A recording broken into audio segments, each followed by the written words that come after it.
Mes amis, bien le bonjour. J'ai passé la journée à faire des tests avec des sparklers en rapport avec ce qui s'est passé en Suisse. Tout simplement, j'ai reçu tellement de questions, tellement de témoignages que je me suis dit, il faut que je regarde un peu plus loin ce dossier. Alors, il y a une photo qui est qu'on peut prendre pour le ground zéro, l'instant zéro de l'incendie, où on voit des gens qui sont en train de festoyer, ils ont des bouteilles de champagne, et puis il y en a même un qui a une bouteille, on dirait, de vodka. Et sur ces bouteilles sont accrochés des sparklers. Ils sont assez petits, on dirait un peu plus grands qu'une cigarette, si tu compares par rapport à la taille de la bouteille. Et puis il y a une personne qui semble être sur les épaules d'une autre, hein, donc ce qui fait que cette personne-là sera plus proche du plafond. Et puis, à cet instant, le plafond va commencer à s'enflammer. Alors, les tests que j'ai faits, juste pour vous donner un ordre de grandeur de taille, donc si là, tu as une bouteille et puis, j'ai trouvé des sparklers assez grands, tu vois? Je trouve des sparklers qui étaient utilisés, hein, dans ce resto. Le Constellation était beaucoup plus petit. Là, j'ai vraiment un grand, comme tu peux voir, hein, il a la moitié de la taille de la bouteille. Je l'ai Il est là, il représente aucun danger, hein, d'accord? Parce qu'il a passé 2 heures dans l'eau, hein. Je fais partie de l'ancienne école, hein, on ne faisait pas beaucoup confiance à notre entourage en ces temps-là.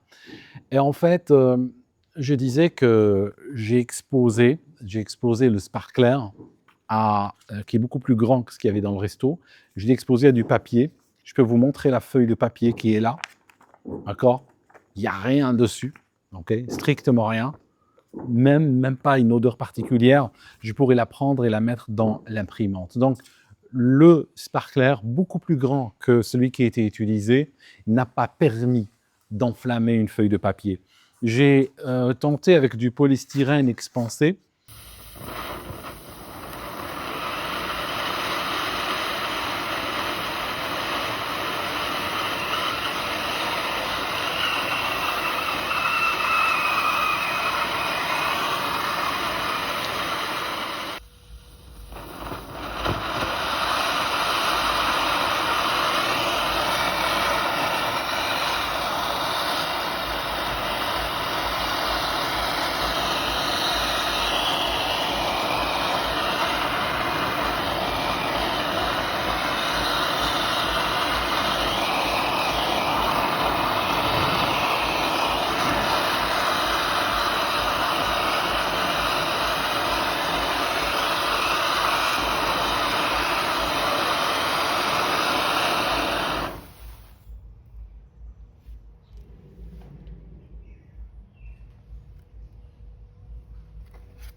Quand tu regardes le polystyrène, voici le résultat, d'accord?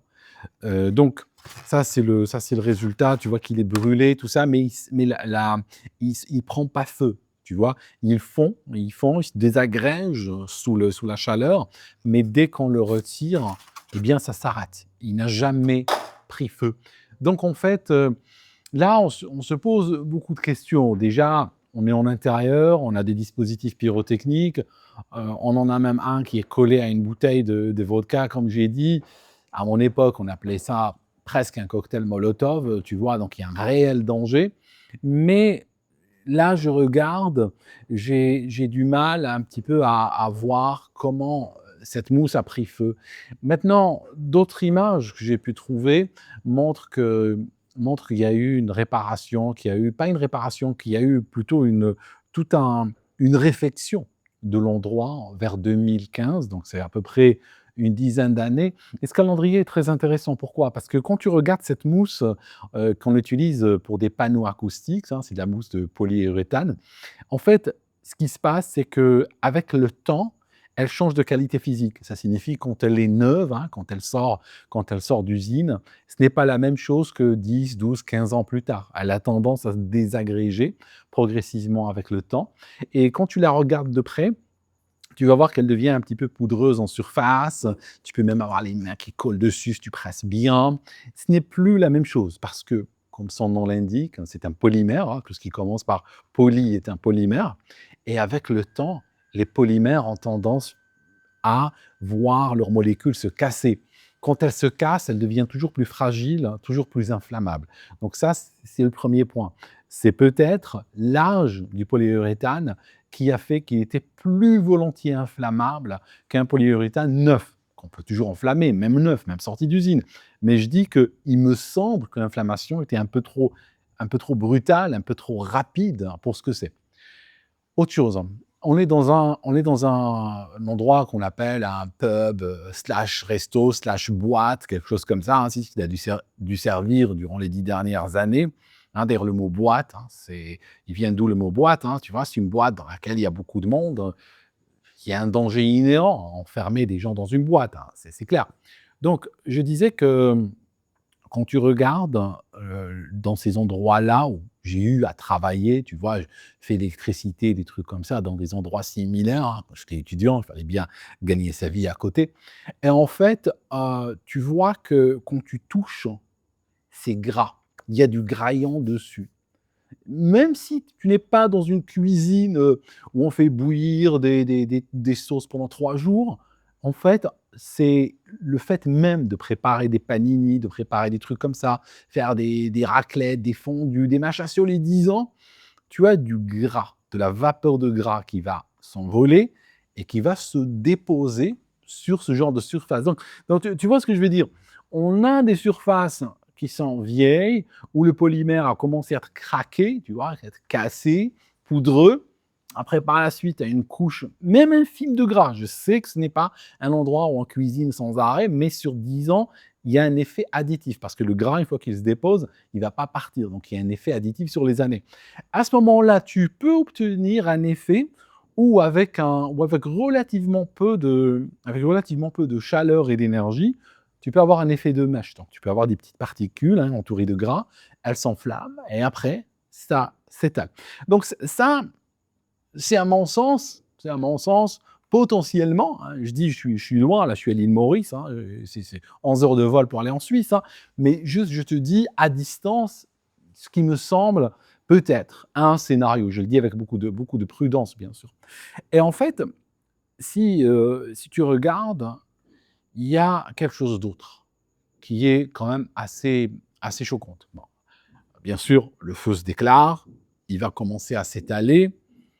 On a vu des vidéos, ce qu'on voit, c'est une pluie très caractéristique qu'on voit dans les incendies.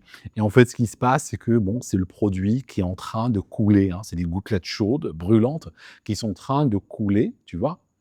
Et pendant ce temps-là, on est malgré tout étonné de ce que fait la foule. Donc la foule est en train de danser et de filmer. Il paraît qu'ils étaient en live sur Snapchat. Et je suis pas là pour juger, hein. Il n'y aura pas de jugement dans cette vidéo, je suis pas là pour ça. Je pense qu'on est dans une situation de fait accompli. Tu sais, il y a 2 choses dans la vie, des choses que tu cherches à éviter, tu agis d'une certaine manière et puis il y a quand tu es mis devant le fait accompli, tu agis d'une autre manière, hein. Je te donne un exemple, peut-être social, tout bête. Hein, imagine, tu as une fille de 17 ans, elle arrive enceinte jusque-là, tu fais quoi? Tu es devant le fait accompli, là, attention. Tu vas pas hausser le temps, c'est une femme enceinte maintenant, OK? Donc quoi que tu penses, quoi que ce qui se passe par la tête, tu es devant le fait accompli, tu dois rentrer dans une autre logique maintenant. Tu dois accompagner le mouvement, parce que le mouvement maintenant il existe, que tu le veuilles ou non. Donc, aujourd'hui, on a une situation où on a des jeunes qui, devant le danger, se mettent à filmer, au lieu de fuir. Parce que, pour être sincère avec vous, les flammes se sont étalées de manière assez lente, hein, pour la taille du bâtiment. Ça signifie qu'il y avait largement le temps pour que tout le monde sorte avec une certaine précipitation, bien entendu, mais il y avait assez de temps pour que tout le monde sorte. Et ce qui s'est passé, c'est qu'on a un bilan effarant, on a un bilan de près de 50 morts, 47, plus des personnes probablement avec des blessures comme on dit au Royaume-Uni, life changing, ça signifie qu'ils vont leur changer leur vie, hein, pour le pire. Donc c'est beaucoup de souffrance et tout ça. Et on se dit: «Quel gâchis, c'était pas du tout nécessaire». Pourquoi ils sont restés? On voit aussi aujourd'hui des fois des accidents et les gens sortent le portable et vont filmer, hein. Ils vont filmer l'accident au lieu d'aider. D'ailleurs même des gens dehors étaient en train de filmer. Tu sais, quand tu vois une situation pareille avec des gens qui arrivent, qui s'effondrent à la porte, ce que tu peux faire, c'est aller les ramasser. Tu sais, tu arrives, tu chopes les gens par les bras, tout ça, même si c'est trop lourd pour toi, tu le tires, tu l'éloignes juste de 10 mètres. Tu vas lui permettre de respirer et tu vas le permettre aussi de soulager la pression au niveau de la porte et potentiellement d'autres personnes puissent sortir. Tu vois, juste des petits détails comme ça. Mais aujourd'hui, personnellement, je suis devant le fait accompli, donc je ne critique pas ces jeunes. Je prends acte de de leur action et comme c'était une action collective, je me dis: «C'est peut-être un signe des temps». C'est peut-être aujourd'hui, la jeunesse est comme ça. Je te cache pas qu'aujourd'hui, j'ai pris, ma fille qui a 7 ans et j'ai discuté avec elle. J'ai dit: si tu étais, dans un restaurant et puis il prend feu et puis que personne ne bouge, tu fais quoi?» Elle m'a regardé, elle m'a dit: «Heu, je vais courir, sortir et appeler les pompiers». OK, donc je lui apprends ça. Quand j'ai été en voiture pour acheter l'équipement, n'est-ce pas, avec lequel j'ai fait des tests, elle était avec moi dans la voiture et on a mis ça dans le coffre. Je lui ai dit: «Écoute, on a des dispositifs pyrotechniques, ça peut potentiellement s'enflammer, donc si jamais il y a un feu, ce qu'on va faire, on va s'arrêter, on va descendre de la voiture et courir. Je vais t'aider à enlever ta ceinture, je débranche ta ceinture, tu cours, d'accord?» Donc elle m'a dit: «Oui, mais on fait comment pour rentrer à la maison?» Je dis: «On s'en fout. Comment on fait pour, à ce qu'on répare la voiture après?» Je dis: «C'est pas grave, l'important c'est de sortir et partir». OK? Donc je pense qu'aujourd'hui, on a le devoir pas de juger, mais on a le devoir aujourd'hui d'accompagner les jeunes, de leur dire ça. Ça me semble évident, j'ai l'impression de dire une lapalissade, mais aujourd'hui, c'est pas une lapalissade. Ce que je suis en train de vous dire, c'est quelque chose qu'il faut répéter aux jeunes dans les écoles, dans les universités, dans les familles et leur dire: «Les gars, votre sécurité dépend de vous, dépend de la vigilance de chacun. Et quand on a un incendie, c'est quoi? Un incendie, c'est une flamme nue hors contrôle. D'accord? Peu importe sa taille. Une cheminée, ce n'est pas un incendie parce que c'est circonscrit, tu vois? Il y a un mur autour, un âtre, ce que tu veux. Donc, c'est quelque chose de contrôlé. Une bougie sur une table, c'est contrôlé également. Mais du moment, si la bougie tombe et que la nappe prenne feu, là, c'est plus quelque chose de contrôlé. Ça s'appelle un incendie. Un incendie, tu dégages, tu pars vite. Si tu peux lutter, tu luttes, mais si c'est un incendie de PVC, c'est un incendie de plastique, ou que tu es dans une cave ou dans un endroit public avec plein de gens, ne cherche pas à gérer. Dégage, appelle les pros, appelle les pompiers. D'accord? L'immeuble il est assuré, t'inquiète pas, hein, je t'assure, il est assuré, il est réassuré, tout ça, t'inquiète pas. Personne ne sera touché financièrement. Mais juste toi, dégage. Prends tes affaires et pars. Ou même pas prends tes affaires, juste pars, sors. D'accord? Désolé de devoir dire ça, mais malheureusement, nous en sommes là. Il y a aussi beaucoup de gens qui m'ont contacté de Grenoble pour me dire comment leur émotion est toujours aussi vive hein, suite à un accident similaire à Grenoble. Ça a fait presque 150 morts. Vous savez quand c'était? J'étais assez choqué quand on m'a rappelé la date. C'était 1970, 1970 pour nos amis suisses. D'accord? C'était il y a très longtemps, c'était il y a 55 ans. C'est toujours vivant dans les mémoires. Donc, ce qui s'est passé en Suisse, on en parlera dans 50 ans, ça c'est clair. Ça a vraiment, ça a vraiment touché beaucoup de monde et même en dehors de la Suisse, ça touche énormément de gens. Par rapport à celui de Grenoble, vous savez, moi, la première fois dont j'ai entendu parler, c'était de la part de quelqu'un qui avait participé à mon éveil spirituel. Il s'appelle Pierre Truchel, il était dans le Chandelier, c'est un pasteur et justement, il semblerait, je ne me rappelle plus complètement de l'histoire, hein, vous me corrigez si vous la connaissez. Je crois qu'il y avait quelqu'un qui était venu chez lui, puis qui avait retrouvé la voix, qui avait retrouvé une lumière, qui avait retrouvé sa vie, recontrôlé ça et le lendemain ou 3 jours plus tard, il apprend qu'il était mort dans le Chandelier. Pas dans le Chandelier, dans le 5-7, la boîte, grenobloise, tu vois? Et voilà, je pense que c'était ça. C'est à cette occasion, j'en ai entendu parler. Après, j'ai parlé avec d'autres gens qui m'ont donné plus d'informations avec la porte en tourniquet qui a refusé de s'ouvrir et tout ça.